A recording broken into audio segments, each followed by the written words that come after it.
cada mañana. Su voluntad es buena, agradable y perfecta. Bienvenidos a una nueva emisión de Vidas con Propósito, para volver a vivir. Dios no necesita tus buenas obras, pero tu vecino sí. Martín Lutero. Hola, muy buenos días, bienvenidos a Vidas con Propósito, para volver a vivir. Les habla Oscar Plata. Hoy continuamos con la serie de miércoles y viernes titulada Las 5 solas, y compartiremos el segundo tema de la serie, Sola Escritura. Tú nos creaste con un propósito. Bueno, rectifico, el segundo tema de esta serie es Sola Fe. En el programa anterior de la semana pasada vimos Sola Escritura y hoy compartiremos el segundo tema de la serie, Sola Fe. Nos acompaña Erika Carrillo, líder de la comunidad Vida con Propósito, sede Piedecuesta. Buenos días, Erika, y bienvenida. Muy buenos días, Oscar. Buenos días a todos los oyentes de su programa Vidas con Propósito, aquí en el 1020 de Radio Primavera.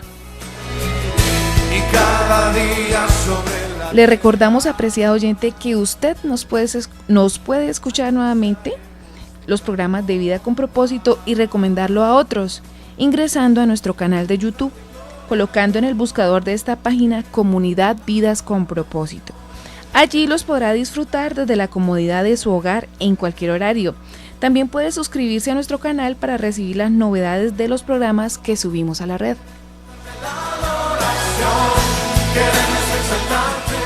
En este mes de octubre se celebra un hecho trascendental en la historia de la Iglesia de Cristo, de la Iglesia cristiana, y es los 500 años de la Reforma Protestante, que marcó su inicio exactamente el 31 de octubre del año 1517, por eso estamos celebrando en este mes los 500 años.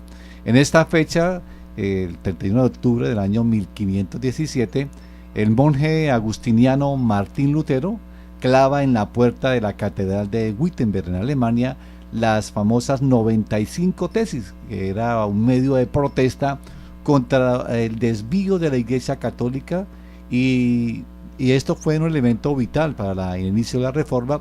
Al igual, otro aspecto importante que fue también usado por los reformadores fue las 5 solas. Estas 5 solas fueron los fundamentos centrales de los reformadores para volver a la fe bíblica.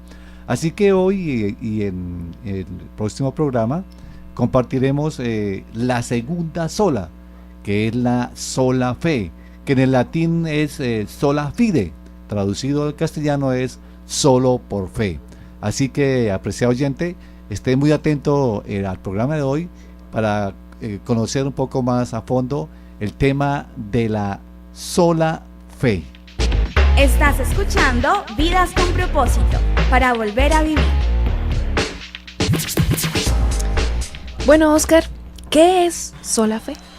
La sola fe, bueno, es la doctrina bíblica que afirma que la justificación y consecuente salvación es dada al hombre pecador solo por confiar o poner su fe en el sacrificio de Cristo.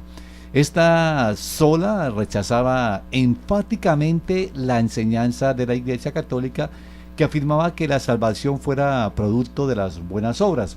Es decir, los reformadores en el siglo XVI, al igual que los apóstoles en el siglo I, no aceptaban que hubiese tan siquiera una obra lo suficientemente buena como para llevar al hombre al cielo.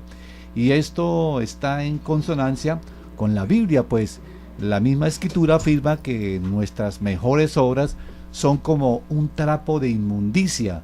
Dice Isaías 64, versículo 6 en su primera parte: todos somos como gente impura, todas nuestras obras de justicia son como trapos de inmundicia.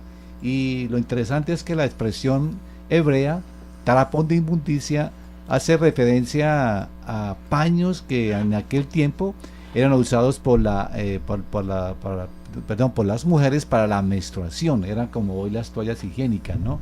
Y el objeto del escritor sagrado es mostrar que nuestras buenas acciones están salpicadas por el pecado. Por eso es que toda buena obra, aunque luego es resaltada por el hombre, está salpicada por el pecado humano.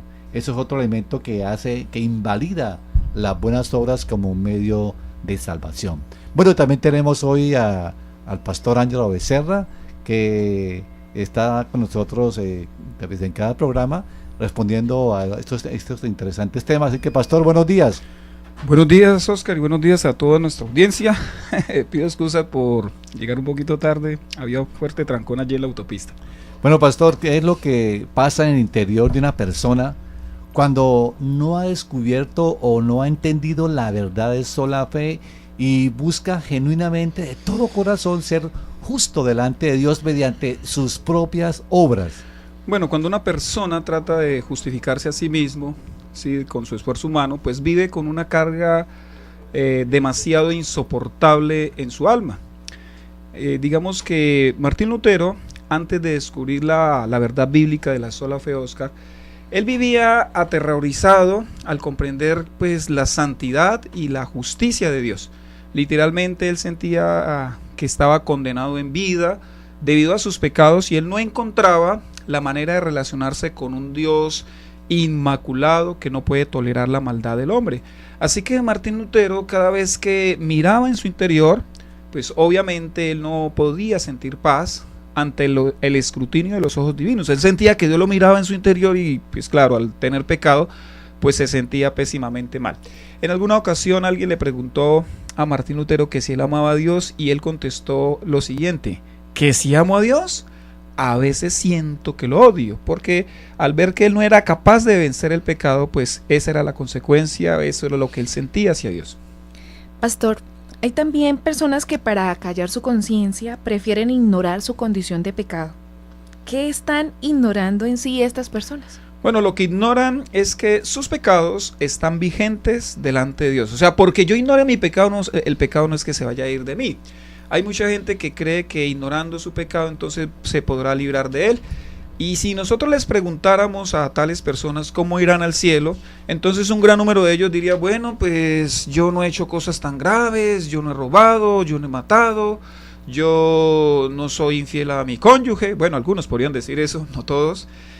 Algunos dirán: muy de vez en cuando yo digo una mentira, pero que no las dice.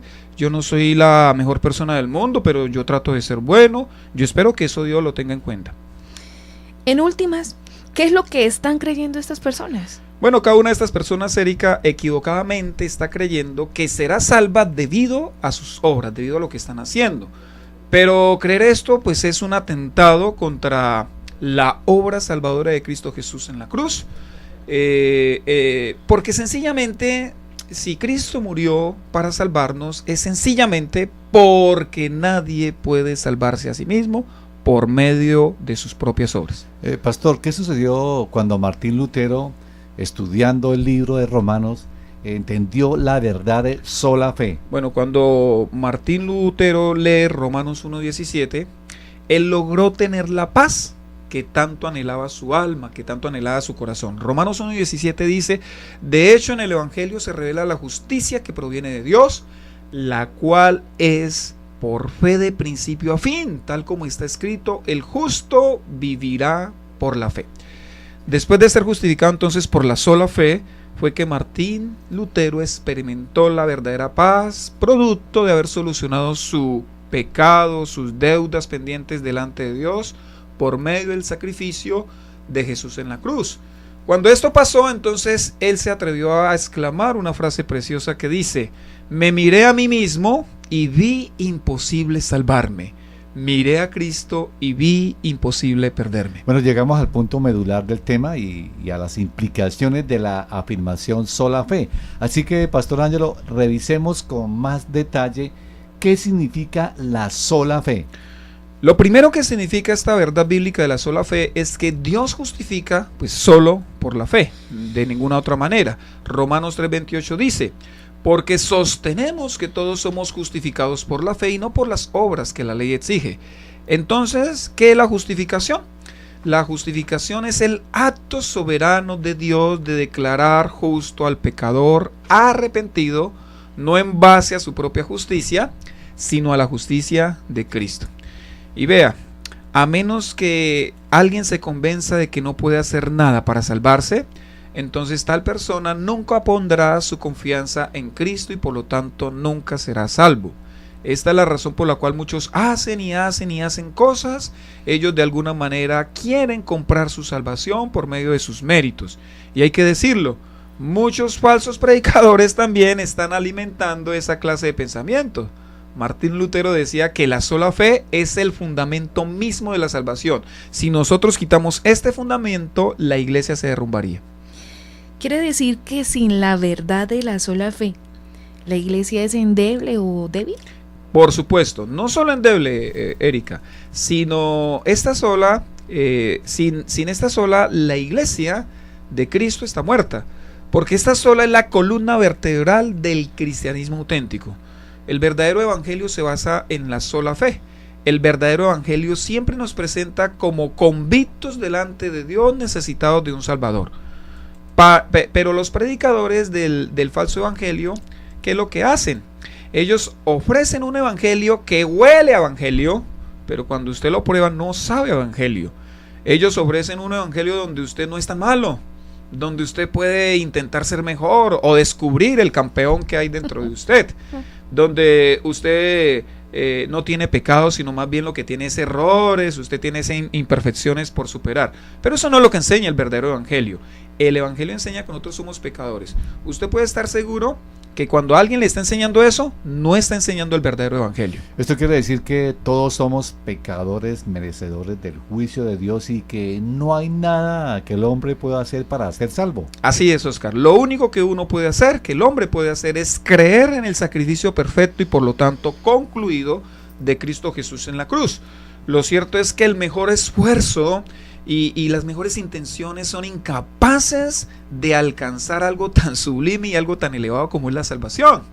Además, pues yo creo que tiene razón la frase de John MacArthur que dice: tratar de ser lo suficientemente bueno para llegar a ser justificado ante Dios es una pesada carga que nadie puede llevar. Imagínense, o sea, yo voy a ganarme la salvación por medio de mis obras, dice MacArthur, esa es una pesada carga que nadie es capaz de llevar. ¿Cuál fue la intención de Dios al revelar en su palabra la justicia por la sola fe, pastor? Vea, el Señor, al revelarnos su justicia y su santidad, quiso que nosotros comprendiéramos que precisamente necesitamos un Salvador. De ninguna manera Dios pretendía que nos convirtiéramos en nuestros propios salvadores. Por eso también John MacArthur dice: en la cruz Dios trató a Jesús como si Él viviera la vida de usted, de modo que Dios pueda tratarlo a usted como si viviera la vida de Jesús. Bueno, aquí MacArthur lo que está haciendo es hablando el concepto teológico de la doble imputación. El Dios trata a Jesús como si fuese pecador para tratarme a mí por la justicia que vivió Cristo Jesús en toda su vida. Estamos en Vidas con Propósito en el dial 1020 AM y por internet. Ahora usted nos puede escuchar y también nos puede ver. Usted ingresa al Facebook de Radio Primavera. En la parte izquierda usted puede observar ahí video en vivo o audio en vivo. Así que si usted los quiere ver y escuchar, también lo puede hacer a través del Facebook de Radio Primavera. Estamos tratando la serie Las 5 solas y hoy estamos con la sola fe. Pastor Ángelo, si la salvación, como usted lo ha explicado anteriormente y de acuerdo a la Escritura, solo se alcanza por la sola fe y esta puesta, y luego que esta fe puesta en el sacrificio de Cristo, explíquenos a los oyentes el concepto bíblico de salvación, pues esta palabra se expresa comúnmente, la palabra salvación, pero puede que el receptor de esta palabra le dé su propia interpretación. ¿Qué es la salvación? Bueno, Oscar, a mí me gusta como lo presenta el apóstol Pablo, y según palabras del apóstol Pablo, nosotros podemos decir que la salvación es el traslado que Dios Padre hace del reino de Satanás o las tinieblas al reino de su amado Hijo o reino de la luz, y lo hace por medio del Espíritu Santo de Dios. Entonces podríamos decir que eso es la salvación. Yo vivía esclavo del pecado y de Satanás, pero ¿qué hizo Dios? Me cogió y me arrancó de allí y me llevó al reino de su amado Hijo al reino de la luz. Y eso también implica que yo estoy salvo de las implicaciones o consecuencias del pecado. Por supuesto, pero cuando uno habla de salvación, eso es lo único que piensa la mayoría de la gente. No va a ir al infierno. Por supuesto, y es lindo, y es maravilloso que no vamos a ir al infierno, pero la salvación implica mucho más que eso. Es que yo ya no vivo en el pecado, yo ya no estoy esclavo del pecado. Me encanta como lo presenta R.C. Sproul. Él dice así que acerca de la salvación, él dice: Dios simplemente no lanza un salvavidas a una persona que se ahoga. Él va al fondo del mar y saca a un cadáver del fondo del mar, lo lleva a la orilla y respira en él aliento de vida y lo hace vivir. Eso es la salvación. No nos importaba a Dios, no queríamos a Dios, no buscábamos a Dios, pero Dios, cuando me salva, precisamente me da vida, y entonces ahora amo a Dios, ahora quiero vivir para Dios, ahora no quiero contaminarme con el pecado. Eso es la salvación. Recibimos una nueva vida, por eso dice la Biblia, somos nueva creación. Claro, algunos reciben una nueva religión, pero no han recibido la nueva vida. Si recibieron una nueva religión, no son salvos. Lo único que salva es recibir la vida de Dios, que es que el Espíritu Santo venga a morar en nuestro corazón. La religión cambia comportamientos externos, pero no cambia el corazón. No cambia el corazón. Así es. Tenemos claro entonces el concepto de salvación. Así es. También explíquenos qué es la condenación. Pues dentro del mismo cristianismo existen diversas interpretaciones no bíblicas o mal interpretadas. Ve, Erika, la condenación es un rechazo deliberado al amor de Dios expresado en Jesús en la cruz. O sea, es preferir las tinieblas a preferir la luz, es preferir la mentira a la verdad, es preferir la maldad a la santidad. Esa obstinación pues llevará a las personas desde luego al infierno, y se ha dicho de paso que tan real es el infierno como lo fue el sacrificio de quien murió para liberar de ese lugar a aquellos que crean en él. Vea lo que dice Juan 3, 18 al 20. El que cree en él, o sea en Jesús, no es condenado, pero el que no cree ya está condenado por no haber creído en el nombre del Hijo unigénito de Dios. Esta es la causa de la condenación, que la luz vino al mundo, pero la humanidad prefirió las tinieblas a la luz porque sus hechos eran perversos. Pues todo el que hace lo malo aborrece la luz y no se acerca a ella por temor a que sus obras queden al descubierto. Entonces, con toda claridad aquí están presentando Juan el apóstol diciendo acerca de la condenación, que la condenación es rechazar la verdad, es rechazar la luz. ¿Por qué la rechaza? Bueno, porque ama su pecado. Bueno, pues otro término que también es muy citado es el creer. ¿Qué significa creer? Pues generalmente la mayoría de las personas dicen que creen. Sí, eso es cierto, la mayoría de la gente dice que cree, pero así como creen, también hacen una cantidad de fechorías como alguien que no cree, ¿no? El creer o la fe bíblica no es parecida en nada a lo que pues nosotros pensamos o llamamos creer. Algunos dicen: póngale fe a ese remedio, ¿cierto? Yo creo en ese candidato, cosas como esas, ¿no? Eso para nada es la fe bíblica o la fe auténtica. La fe bíblica tiene por lo menos estos tres elementos. Número uno, la fe bíblica tiene una firme convicción en la verdad revelada de Dios. ¿Cuál es la verdad revelada de Dios? La Sagrada Escritura. La Biblia. Sí, el que realmente tiene fe pone su confianza en lo que dice la Biblia. La gente dice: yo creo, pero nunca han leído la Biblia. Sí, entonces uno no sabe en qué creen, ¿cierto? Sí. El segundo elemento que tiene la fe auténtica, la fe bíblica, es una rendición personal a Dios como Señor. No ve a Dios como el amigo, no ve al Dios como que el milagrero que me acomoda la vida y me arregla las cosas, no. Ve a Dios como el Señor, como el Rey, por lo tanto lo respeta. Y el tercer elemento de la fe bíblica, de la fe auténtica, es una conducta inspirada por esa rendición a Dios.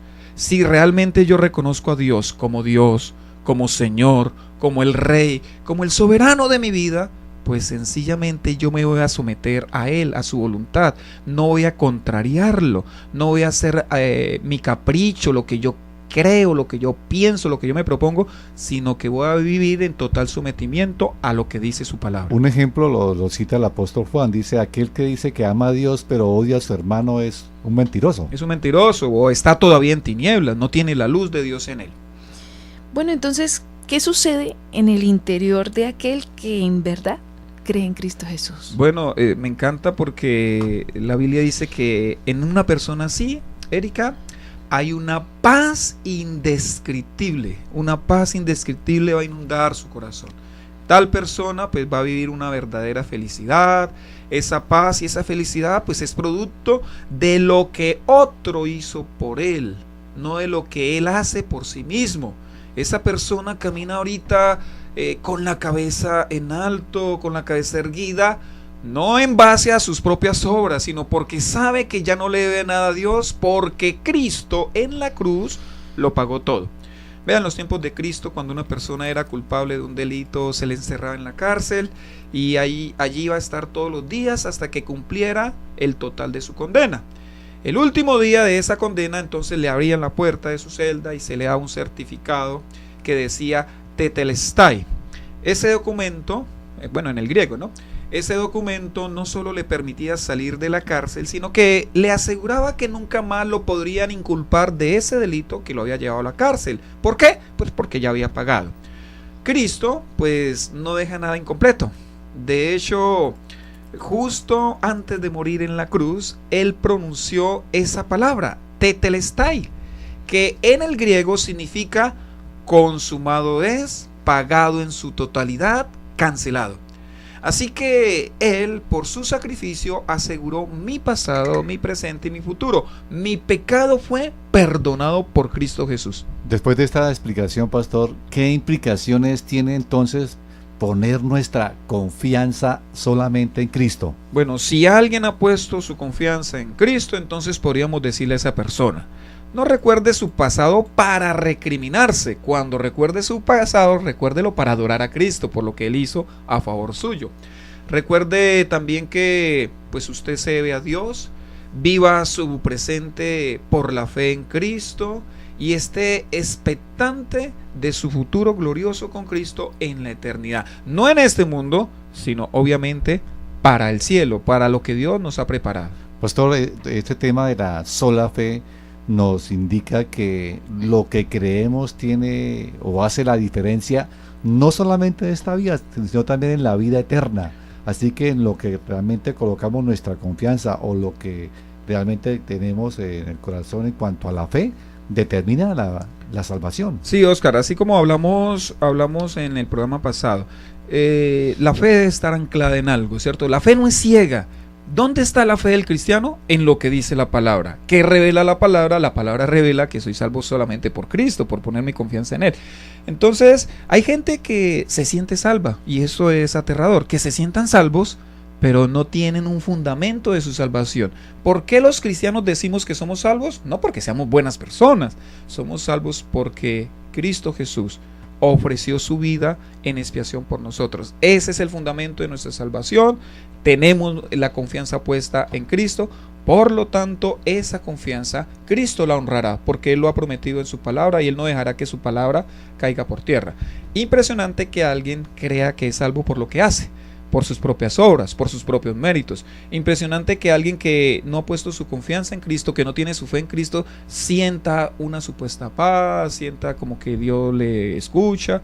Si no está en Cristo, ninguna persona puede ser salva. Estás escuchando Vidas con Propósito, para volver a vivir. Estimados oyentes de Vida con Propósito, el próximo viernes continuamos con la segunda parte de este tema, aquí en el dial 1020 AM de Radio Primavera, o por internet a través de la página de Facebook de Radio Primavera. Si desea comunicarse con nosotros, nos puede llamar al teléfono 310-212-4602, 310-212-4602.